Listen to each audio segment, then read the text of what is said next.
Bombard the traditional family. Xiefeng. March 4, 2011. Who are our family members? This is an essential question in life that we must understand. Is the purpose of life simply to exist? Is it to live like insects, wild animals, or livestock, merely surviving because we must? If someone spends their life burdened with heavy loads and pressures, just barely getting by, what value or meaning does such a life hold? The purpose of life is to achieve joy, happiness, freedom, and fulfillment, nothing else.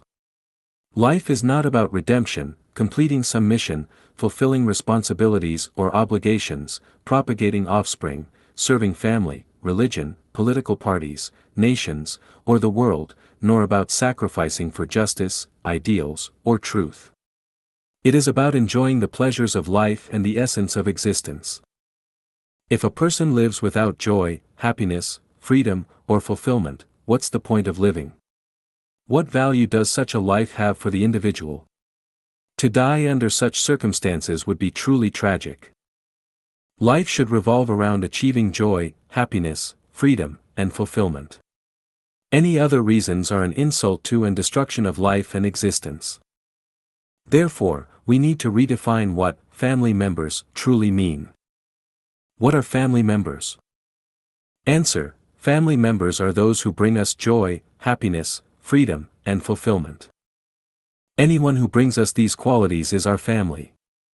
Conversely, anyone who brings us trouble, pain, sadness, anxiety, or fear is not our family. Our grandparents, grandfathers, grandmothers, maternal grandfathers, and maternal grandmothers, our family? This is hard to say. If they bring us joy, happiness, freedom, and fulfillment, they are our family. If not, they are merely our parents' parents and not truly our family.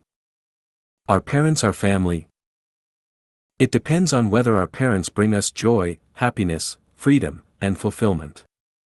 If they fail to bring these and instead bring us trouble, pain, responsibilities, obligations, pressure, suppression, and destruction, then our parents are merely our creditors and not true family.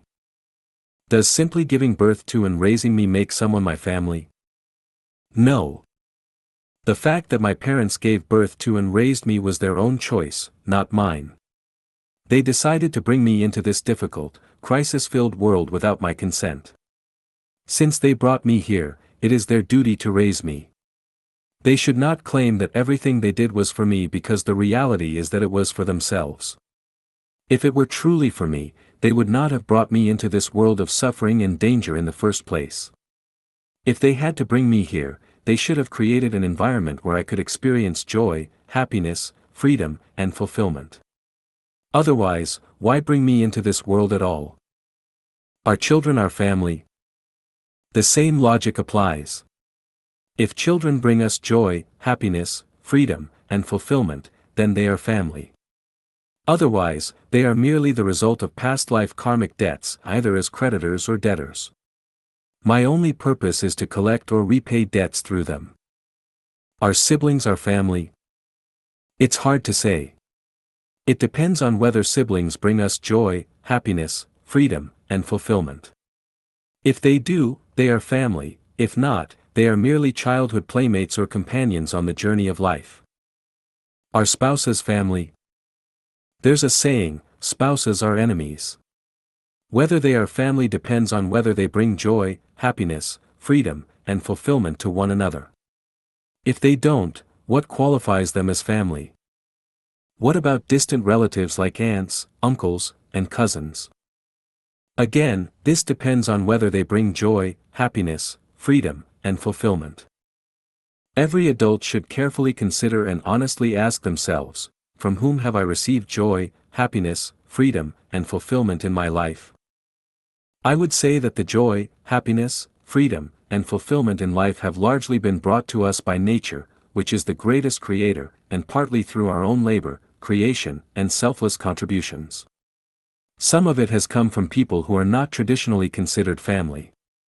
Meanwhile, the so-called traditional family members have more often brought us trouble, pain, responsibilities, obligations, debt, repression, shackles, anxiety, fear, disappointment, and despair. What Jesus said is true: a man's enemies will be the members of his own household.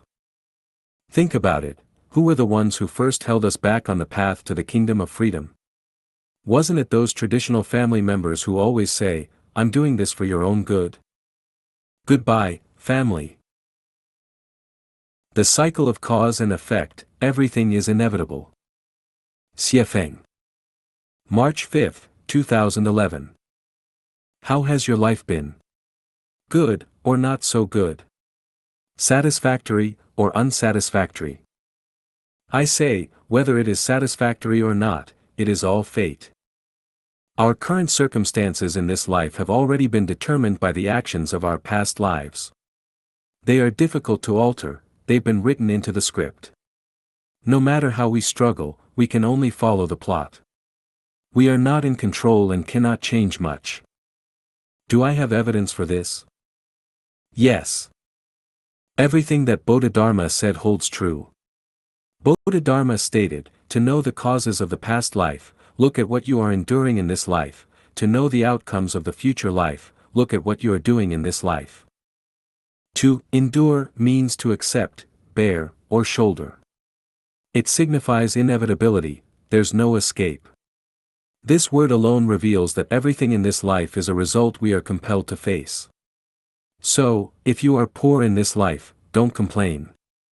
If you encounter unreasonable people, face them calmly without hatred. If misfortunes befall you, accept them with composure. When blessings come, enjoy them; when suffering arrives, endure it. What is destined to come will come, and what is destined to leave will leave. Rushing changes nothing. What about our future? What about our next life? To uncover the answer, observe what you are doing in this life; to know the outcomes of the future life, look at what you are doing in this life. Everything in this life is already predestined. What we do now lays the groundwork for the future. If, in this life, we remain jealous, resentful, comparative, angry, hateful, arrogant, selfish, possessive, or domineering, we shouldn't expect to reach heaven in the next life. I've said before that the Chanyuan celestials in Lifechanyuan are not educated or cultivated, they are destined by heaven. That is why I search for Chanyuan celestials rather than cultivating them. Whether someone is a Chanyuan celestial has already been determined by the karma of their past lives. The cycle of cause and effect is inevitable. By walking in the way of the greatest creator, reaching the 1,000-year world, the 10,000-year world, and the Elysium celestial islands continent is also inevitable.